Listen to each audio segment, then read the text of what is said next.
샬롬. 오늘 또 주님의 평강이 여러분과 함께하기를 축복합니다. 오직 주님과 동행하시고 말씀이 인도하는 대로 살아가며 성령이 이끄시는 대로 살아가는 은혜 충만한 하루가 되시기를 주님의 이름으로 간절히 축원합니다. 오늘 아침 하나님께서 우리에게 허락해 주신 말씀은 창세기 46장 8절에서 27절 말씀입니다. 이집트로 내려간 이스라엘 사람들 곧 야곱과 그의 자손들의 이름은 다음과 같다. 야곱의 맏아들 르우벤의 아들들인 한옥과 발루와 헤스론과 갈미, 시므온의 아들들인 여무엘과 야민과 오핫과 야긴과 스할, 가나안 여인이 낳은 아들 사울, 레위의 아들들인 게르손과 고핫과 무라리, 유다의 아들들인 에르와 오난과 셀라와 베레스와 세라. 그런데 에르와 오난은 가나안 땅에 있을 때 이미 죽었다. 베레스의 아들들인 헤스론과 하물, 이사갈의 아들들인 돌라와 부아와 욥과 시므론, 스불론의 아들들인 세렛과 엘론과 야르엘. 이들은 밧단 아람에서 레아와 야곱 사이에 태어난 자손이다. 이 밖에 딸 디나가 더 있다. 레아가 낳은 아들, 딸이 모두 33명이다. 가세 아들들인 시뵐과 학기와 수니와 에스본과 에리와 아로디와 아렐리, 아셀의 아들들인 임나와 이스와와 이스위와 브라와와 그들의 누이 세라, 브리아의 아들들인 헤벨과 말기엘. 이들은 실라와 야곱 사이에 태어난 자손이다. 실바는 라반이 자기 딸 레아를 출가시킬 때 준 몸종이다. 그가 낳은 자손이 모두 16명이다. 야곱의 아내 라헬이 낳은 아들들인 요셉과 베냐민과 므낫세와 에브라임. 이 두 아들은 이집트 땅에서 온의 제사장 보디바라의 딸 아스낫과 요셉 사이에서 태어났다. 베냐민의 아들들인 벨라와 베겔과 아스벨과 게라와 나아만과 에히야와 로수와 붓빔과 아릇. 이들은 라헬과 야곱 사이에 태어난 자손인데 14명이다. 단의 아들인 후심, 납달리의 아들인 야스엘과 구니와 에살과 살렘. 이들은 비라와 야곱 사이에 태어난 자손이다. 비라는 라반이 자기 딸 라헬을 출가시킬 때 준 몸종이다. 그가 낳은 자손은 모두 7명이다. 야곱과 함께 이집트로 들어간 사람들은 며느리들을 뺀 그 직계 자손들이 모두 66명이다. 이집트에서 요셉이 낳은 아들 둘까지 합하면 야곱 집안 식구는 모두 70명이다. 아멘. 당시에 세계의 리더 이집트의 왕 바로의 초대를 받고 이제 요셉을 향하여 이집트로 가게 됩니다. 요셉은 부엘세바에서 멈추어서 하나님께 예배를 드리면서 하나님의 뜻을 묻게 됩니다. 성도 여러분, 다시 말씀드립니다. 아무리 지금 내가 가는 길이 옳다고 생각되고 분명히 이것은 바른 길이고 틀림없는 길이라고 생각해도 잠시 멈추어서 가던 길을 멈추시고 하나님께 다시 기도하십시오.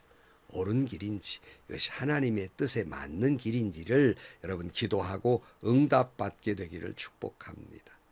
저는 목회를 하면서 목사는 당연히 교회의 부흥을 꿈꾸는 건 당연한 것이고 그것이 하나님의 뜻이라고 믿고 전도도 하고 충성을 다하잖아요. 그러나 저는 늘 그러면서도 하나님께 기도했습니다. 하나님, 제가 이 교회의 부흥을 꿈꾸는 것은 정말 그것이 하나님의 뜻이기 때문입니까? 아니면 이 부족한 종의 욕망, 어떤 성취욕 때문입니까? 이것이 정말로 주의 영광을 위한 것인지 나의 영광을 취하려는 것인지 늘 하나님께 기도했습니다. 제가 섬기는 교회의 부흥이 정말로 하나님의 뜻을 이루고 있습니까?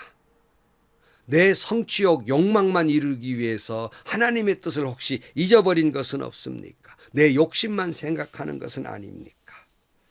만일 오늘 섬기는 교회가 더 이상 부응하는 것이 하나님의 뜻이 아니라면 막아서 주시고 멈추어 서게 하시고 하나님 뜻대로 인도하여 주옵소서. 여러분, 아니 목사가 교회의 부흥을 막아달라는 기도가 말이 되는 기도입니까? 그러나 저는 그런 기도를 드렸습니다. 뭐가 두려웠냐면 이것이 하나님의 뜻인지가 너무 두려웠습니다. 미 나사에서 우주선을 이렇게 띄우잖아요. 중계방송을 많이 하는데 그때 늘 하는 말이 있어요. 궤도수정이라는 말을 늘 듣습니다. 수많은 과학자들이 철저한 데이터 분석과 컴퓨터로 계산하고 또 계산해서 이제 궤도를 정했지만, 그러나 가는 순간에 여러 가지 변수가 있어서 또 형편과 처지에 따라서 궤도를 수정하고 또 수정하고 해서 목적지로 날아가게 되는 것입니다. 분명히 우리가 계산하고 또 계산하고 이게 하나님의 뜻이라고 믿고 최선을 다한다 할지라도 다시 하나님께 물어야 됩니다. 그리고 하나님께서 나아가야 할 방향을 말씀하실 때 궤도 수정을 해야 그것이 옳은 길로 갈 수 있다는 말입니다. 오늘 또 여러분 하나님께 기도하시고 하나님의 뜻이 어디 있는지, 그것이 만약 궤도 수정이 필요하다면 고집 부리지 마시고 하나님 뜻이, 하나님이 원하시는 것이 무엇인지를 알고 그쪽으로 방향을 선회해야 할 것입니다. 이스라엘은 하나님의 응답을 받습니다. 46장 3절에 하나님이 말씀하셨다. 나는 하나님 곧 너의 아버지의 하나님이다. 이집트로 내려가는 것을 두려워하지 말아라. 내가 거기에서 너를 큰 민족이 되게 하고 나도 너와 함께 이집트로 내려갔다가 내가 반드시 너를 거기에 데리고 나오겠다. 요셉이 너의 눈을 직접 감길 것이다. 무슨 말씀이, 하나님의 응답이 무엇이었죠? 내 할아버지, 내 아버지에게 약속한 바로 그 길, 지금 네가 가는 길이 바로 그 길이다. 나는 그 약속을 이루기 위해서 너를 거기 보냈으며 너는 그 약속을 이루게 될 것이다. 그러니 두려워하지 말아라. 이렇게 말씀 듣고 용기 백배해서 이집트 땅으로 향해 걸어가게 됩니다. 그리고는 이제 오늘 본문에 보면 그 이집트로 간 그 사람들의 이름이 쫙 기록이 돼 있습니다. 그래서 27절 말씀에 보면 이집트에서 요셉이 낳은 아들 둘까지 합하면 야곱의 집안 식구는 모두 70명이다 그랬어요. 여기서 우리는 성경 전체를 읽은 분들에게는 한 가지 이상한 점을 발견합니다. 왜냐하면 그 명수가 달리 나오는 곳이 있기 때문에. 그것은 사도행전에 나타난 스데반의 설교가 다르기 때문이에요. 사도행전 7장 14절 말씀에 요셉이 사람을 보내서 그의 아버지 야곱과 모든 친족 75사람을 모셔오게 하였습니다. 그렇게 돼.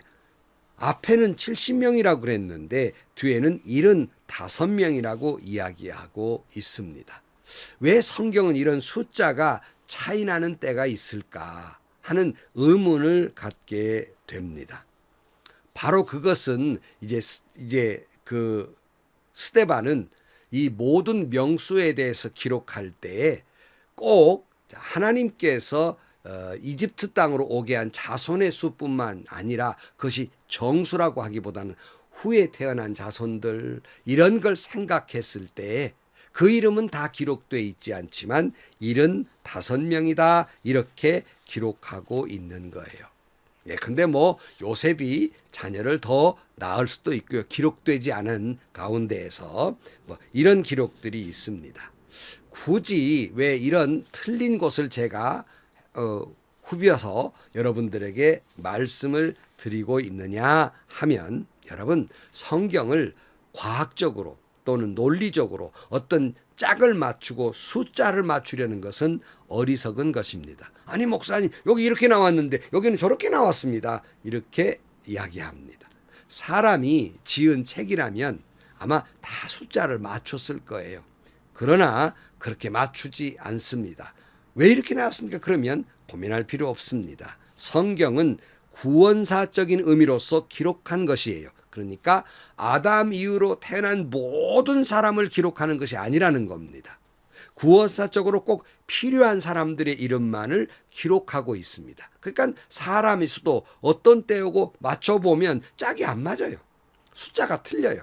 그것은 이제 그 숫자는 꼭 필요한 사람만 기록하고 또 다른 때 숫자를 기록할 때는 또 다른 사람과 다 포함해서 기록하고 뭐는 그렇게 기록되어 있기 때문입니다.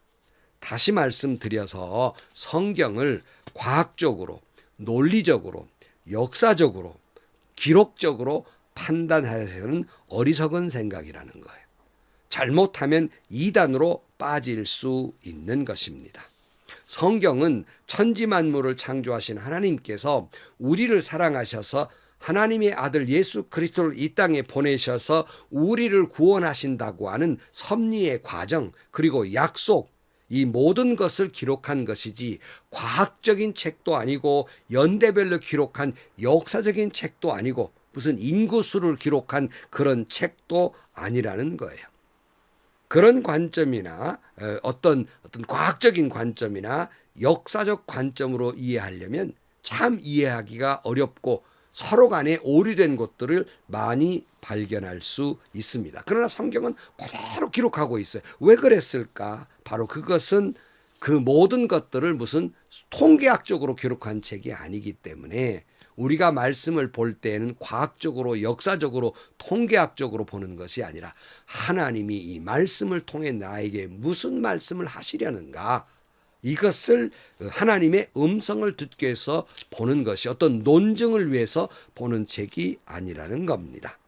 그래서 신학 박사님들 계시잖아요. 존경하는 분들이 많이 계시죠. 학문적으로는 저는 발밑에 때만도 못하죠. 그분들의 학문에 비하면. 그렇다고 해서 하나님의 말씀을 통해 하나님의 음성을 듣는데도 박사는 아닙니다. 신학적으로야 박사일 수 있죠. 이 말씀을 듣는 분들 가운데 신학자분들이 계시면 죄송하지만 신학과 신앙은 좀 별개의 것입니다. 물론 신앙적으로도 훌륭한 교수들이 많지만 꼭 그런 것만은 아니더라는 거예요. 왜냐하면 하나님의 음성, 하나님의 뜻을 이해하는 것은 신학적으로 이해할 수 있는 게 아니라는 거예요. 물론 하나님의 뜻을 이해하는데 신학적인 그런 모든 것들은 도움이 됩니다. 더 잘 이해하는데. 그러나 이것을 영적으로 말씀을 깨닫고 이 말씀을 적용하는 과정은 신학적으로 되는 것이 아니라는 거예요. 제가 어느 신학교에 분교 때문에 관여를 하다가 크게 실망하고 내뱉은 말이 있습니다. 한번 여러분에게 말씀드린 바가 있는데 신학 박사님들 훌륭하시죠. 공부 많이 하시고요. 그런데 제가 실망한 건 신앙으로는 박사가 아니더라는 거예요. 학문적으로는 훌륭하지만 신앙적으로는 인격적으로는 그러지 못한 분들이 있더라는 겁니다. 왜 그럴까요? 신학 박사 몇 개를 가져도 믿음이 그만큼 좋다는 얘기는 아닙니다. 말씀은 역사적으로나 신학적으로나 과학적으로나 어떤 통계학적으로 해석될 수 있는 것이 아니기 때문입니다. 저는 참 어린 아이와 같이 옛날에 목사님 또는 장로님들 제가 학생 시절에 섬길 때 화장실도 안 가시는 정말 하나님 같은 분들이셨어요. 마찬가지로 신학 박사 교수님들 학문만큼 그 신앙이 훌륭한 줄 알고 존경해 왔습니다. 물론 지금도 존경하는 분들이 많이 계십니다. 그러나 한편으로 요즘 참 실망하는 일들이 종종 생겨서 여간 마음 아픈 일이 아닐 수 없습니다. 사랑하는 성도 여러분, 그러므로 성경을 볼 때는 다 내려놓아야 돼요. 내 신학적 지식도 내려놓아야 돼요. 학문도 내려놓아야 돼요. 경험도 가치관도 다 내려놓아야 됩니다. 그리고 말씀을 통해 성령이 주시는 음성을 어린아이와 같이 들으려고 해야지. 그래야 비로소 하나님이 보이는 거예요. 그러니까 이미 앞에서 말씀드린 대로 야곱이 그가 목숨처럼 아꼈던 재물을 다 내어놓고 목숨처럼 아꼈던 아들을 내어놨을 때 비로소 하나님이 보였어요. 그거 움고 쥐고는 하나님 보이지 않아요. 하나님이 보였어요. 하나님을 찾았어요. 그리고는 자비와 은혜를 구했습니다. 사랑하는 성도 여러분, 이때 그가 한 말, 창세기 40장 14절 말씀, 너희들이 그 사람 앞에 설 때에 전능하신 하나님이 그 사람을 감동시키셔서 너희에게 자비를 베풀게 해주시기를 빌 뿐이다. 그가 거기에 남아있는 아이와 베냐민도 너희와 함께 돌려보내준다면 더 바랄 것이 없겠다. 자식들을 잃게 되면 잃는 것이지 난들 어떻게 하겠느냐. 이제 야곱이 이스라엘로 되면 제정신 차린 거예요. 그동안에는 하나님의 자비와 은혜가 아니라 자기 욕심대로 복만 달라 그랬거든요. 근데 이제는 하나님의 은혜와 자비를 구하고 있습니다. 그동안 그는 하나님을 의지하지 않고 지금까지는 권모와 술수와 거짓말과 온갖 인간 잔꾀로 세상을 살아왔어요. 다 내려놓고 하나님뿐입니다. 살려주옵소서 이렇게 된 거예요. 그래서 어찌 보면 죽을 것 같은 일을 만나는 것이 축복이 될 때도 있습니다. 왜냐하면 죽을 것 같아야 비로소 하나님을 찾게 되거든요. 하나님께 목숨을 다해 매달리게 되거든요. 그런데 요즘 기도는 어떻게 합니까? 많은 분들이 주문 외우듯이 그냥 뭐 한번 해보고 뭐 기도해봤자 뭐 별일 있겠나 한번 기도해보고 되면 되고 말면 말고 이런 생각을 가지고 기도하니까 응답 못 받는 거예요. 죽을 것 같으니까 생명을 걸고 기도하지 않겠습니까? 하나님 한 번만 살려주세요. 한 번만 살려주세요. 그 갈급함, 그 간절함, 그 급박함 기도할 때 하나님은 응답해 주십니다. 그런 신앙을 가질 때 하나님 앞에 바로 설 수 있게 되며 그런 간절한 기도를 하면서 신앙은 성숙하게 되며 그 결과 야곱처럼 기절할 것 같은 어리둥절한 축복을 받게 된다는 말입니다. 여러분의 기도도 그와 같게 되기를 주의 이름으로 축원합니다. 자, 이 모든 과정을 통해서 하나님은 야곱과의 약속을 지키며 인도하고 계시는 거예요. 아브라함의 하나님, 이삭의 하나님, 야곱의 하나님, 대대로 흘러오는 약속을 지키고 계시는 겁니다. 사랑하는 성도 여러분, 비록 우리 신앙이 하나님 앞에서는 정말 내놓을 수 없는 부끄러운 모습이지만 하나님은 내 목을 끌고라도 나를 믿음의 자리에 세우실 것이며 내 목을 끌고라도 내 믿음의 성숙의 자리로 이끌어 줄 것이며 내 머리채를 잡고 끌고라도 나를 축복의 자리로 인도해 주실 것입니다. 그것은 바로 하나님이 약속하신 것이기 때문입니다. 하나님이 나를 향한 꿈을 주셨고 그 꿈을 하나님은 반드시 이루실 것이기 때문입니다. 그러기에 오늘 또 형편처지를 다 떠나서 두려워 마십시오. 하나님의 말씀대로 걸어가십시오. 하나님의 뜻을 묻고 하나님이 가라 하신 대로 걸어가서 여러분 하나님이 주신 비전, 꿈을 이루고 놀라운 축복을 누리며 살아가는 여러분들이 되시기를 주님의 이름으로 간절히 축원합니다. 기도하시겠습니다. 하나님 아버지, 우리는 야곱의 모습, 요셉의 모습을 보면서 우리가 믿는 하나님은 신실한 하나님, 반드시 당신의 약속을 지켜야만 하는 하나님인 줄로 믿습니다. 우리가 어찌 감히 하나님 앞에서 무슨 축복을 달라 할 자격이 있겠습니까? 그러나 야곱처럼 하나님의 은혜와 자비를 구할 뿐입니다. 모든 것 내려놓고 주님만 바라봅니다. 주여 응답하여 주옵소서. 가던 길을 멈추고 주님이 가라 하신 곳이 어디인지를 바라보게 하시고 가라 하신 대로 순종함으로 말미암아 야곱처럼 기절할 만큼 놀라운 축복을 누리며 살아가는 저희들 되게 하여 주옵소서. 예수님의 이름으로 기도하옵나이다. 아멘.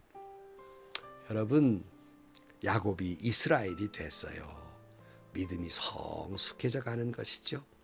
바로 그것은 모든 것 내려놓을 때입니다. 많이 배우셨습니까? 학문 내려놓으세요. 지위가 높습니까? 그거 다 쓸데없는 것들이에요. 말씀을 이해 안 된 쓸데없는 것들이에요. 여러분 형편과 처지와 여러분 많은 경험을 하셨습니까? 쓸데없는 다 내려놓으세요. 아이와 같은 마음으로 주님 앞에 멈춰서 기도하세요. 하나님께서 인도해 주실 것입니다. 어디로요? 축복의 자리로요. 자격이 없지만 내 목을 끌거라도 나를 축복의 자리로 인도해 주실 것입니다. 놀라운 은혜와 축복 속에 살아가는 여러분 되시기를 축원합니다. 오늘도 행복하시고요. 좋은 일이 가득한 하루가 되시기를 주님의 이름으로 간절히 축원합니다.